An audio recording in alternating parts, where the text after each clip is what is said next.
Welcome to the Joy of Nietzsche's October special. For the season, we have a skin-crawling explication of serpent-infested verses that call us to treat our minds as snakes treat their skins. Quote, "The snake that cannot shed its skin perishes. So too with those minds which are prevented from changing their views. They cease to be minds." End quote. What's more frightening than our minds ceasing to be our minds? Yet today, changing your mind is often perceived as fickle, suspicious, perhaps unfaithful to a cause you once had in common with others. So let us shed the thin modern veneers onto which our swelling minds painfully press by peeling back the layers of Nietzsche's poem, By the Third Moult. Already bends and breaks my flesh, now eager with new urges. In me there's much earth to digest. A new serpent emerges. Now crawleth I through stone and grass, hungry with a crooked mirth, to eat what I'd eaten last. You, serpent fair, you, O earth. In these verses, Nietzsche describes a macabre metaphor for personal growth. The cracking and breaking of the figurative flesh surrounding your self-identity, your mindset, which as it fills with earthly experiences must expand and break these boundaries. Of what, you may ask, is this figurative flesh made, and for what purpose does it surround my mindset? Well, every mindset has boundaries, and they are often more than just a moral line which we dare not cross. Perhaps the skin surrounding our beliefs is composed of scales, hardened by the challenges of past experience. Such a scaly skin may help protect our soft inner beliefs from challenge, but we must be careful about this hardening. As snakes know, an over-armored skin can be deadly, for when even a few scales are too thick with old scars, a snake can fail to shed its skin when necessary.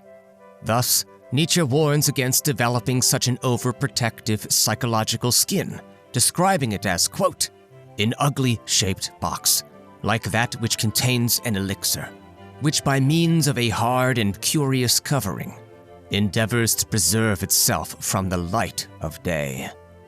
End quote. Such a skin, one that blocks the succoring and sanitizing light of day from your very soul, is to be feared. Quote, "The devil himself is perhaps skin." End quote. In a way, every time you shed your psychological skin, you defeat the devils that sought to strangle you with your own personal growth. But if you have a successful shed, then like the snake, your new scales will be softer for a time, more sensitive. Plus, by virtue of its broader boundaries, there is now more area for others to attack. It may be that once we shed old, narrow mindsets, our ever-broadening new ones can't help but attract attention and challenge. The more we grow and shed, the more often we battle criticism. And as our psychological skin stays soft, we frequent skin shedders feel the attacks of such criticisms all the more. Ultimately, the ever-shedding mindset becomes an ever-growing, ever-sensitive, ideological warrior. Nietzsche would prefer us all be at war in this way. Quote, "Ye shall love peace as a means to new wars, and the short peace more than the long. You I advise not to work, but to fight. You I advise not to peace, but to victory. Let your work be a fight. Let your peace be a victory." End quote. With every victory, you earn a broader mindset, which, like a bigger snake, can consume larger prey. According to the poem, such a serpent wants to eat what it's previously eaten. It wants earthly experiences, especially challenging ones. To Nietzsche, the ever-renewed mindset, the ever-renewed virtue, which emerges from every shedding event, is what empowers and renews the joy of any individual. Quote, "Power is it, this new virtue. A ruling thought is it, and around it a subtle soul, a golden sun with the serpent of knowledge around it."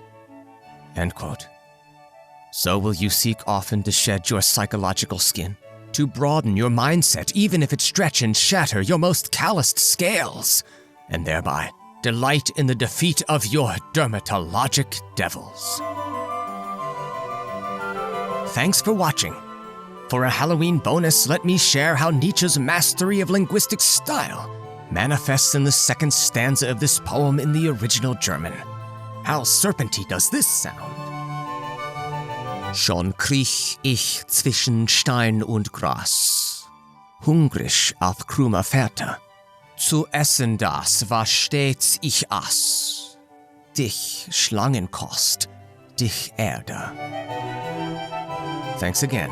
If you enjoyed this video, then shatter, oh my brethren, the like button, and tatter the maxims of the world maligners in the comment section below.